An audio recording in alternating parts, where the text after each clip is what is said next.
The 2025 Zillow Consumer Trends Report for agents is out, and I've got 3 things that you can implement in your business right now. 3 killer takeaways you want to be paying attention to so you can convert more sales. If you get some value out of this, you'll like what you hear, make sure to subscribe to the channel, hit the bell for notifications, and if you want to schedule a call with our team about exactly how we can help you take this kind of data and use it in your business and close the implementation gap, you can do that with the link in the comments. 3 key takeaways here. I'm a big fan of following the data, and when Zillow puts something out there, I pay attention. They're obviously well known within the industry. I got the charts all right here for everybody. Nick's gonna put the slides up as well. So let's start off with my takeaway around home sellers. There was a long list of things that home sellers, they looked for in their agent. Positive reputation, online reviews, part of a team, all these different things. The number one was actually a tie with 2 things here. The number one, 80% of home sellers looked for an agent or broker who was responsive and who was trustworthy. So how do you implement that into your business?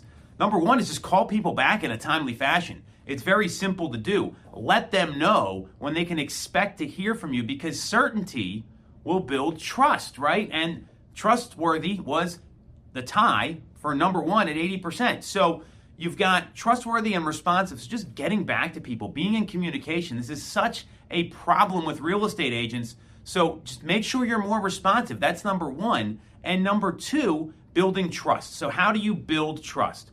Well, it's with accolades, reviews, and educational content. So for every listing appointment I go on, literally 100% of the time, I'm sending out a video email with a link to our resume, a link to reviews, and our YouTube channel, which has a ton of educational content.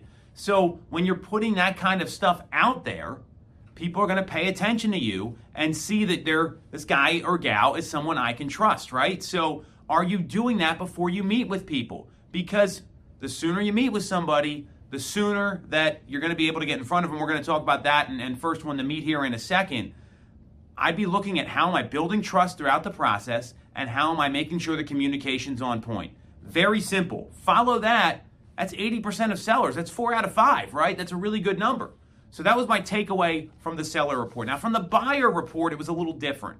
So 58% of home buyers, one of the top 3 things they valued was helping decide the details of the offer. And that was followed by identifying homes to consider at 46%. So, well, and that, again, this is top 3. That's not number 1. It was top 3.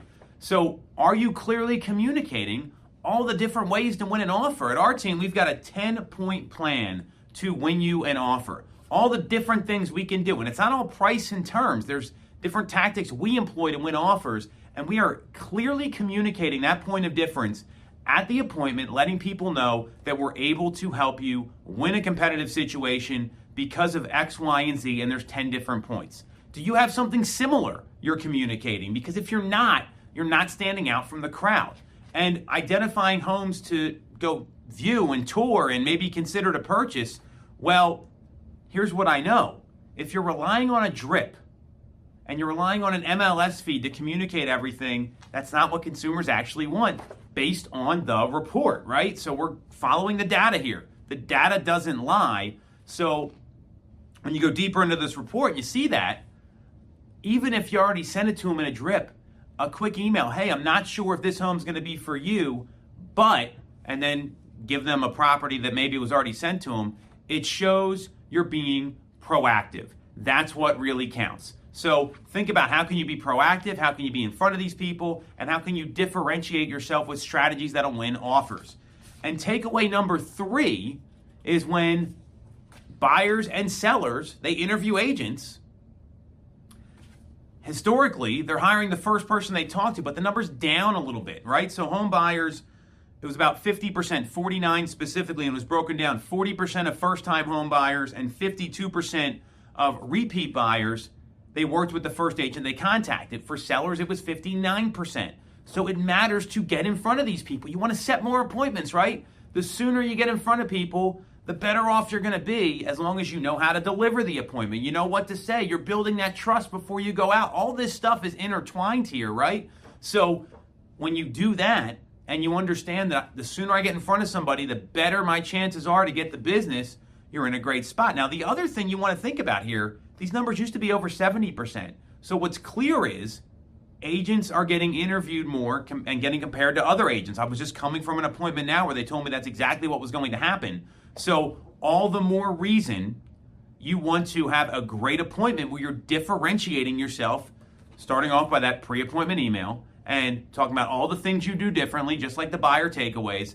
You want to position yourself as, here's what we do different, here's how we can help you, and this is different than what the average agent does. We've got scripts designed all around this. I would encourage you to develop the same.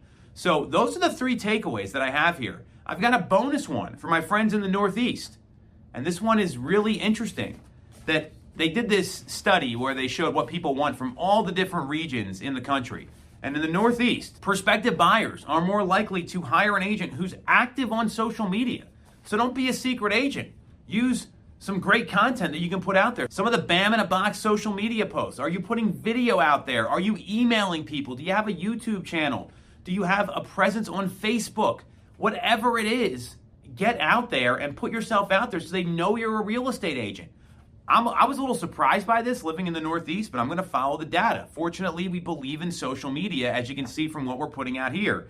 And sellers are least likely to discover their agent on a real estate website or app. So what that means is that you want to lean into your sphere and the people you know, especially if you're in the Northeast. So listen, a lot of good data here. Your job's to implement it. So take everything I just shared, figure out what you can do to position yourself as your expert in your market so you can go out and sell more houses.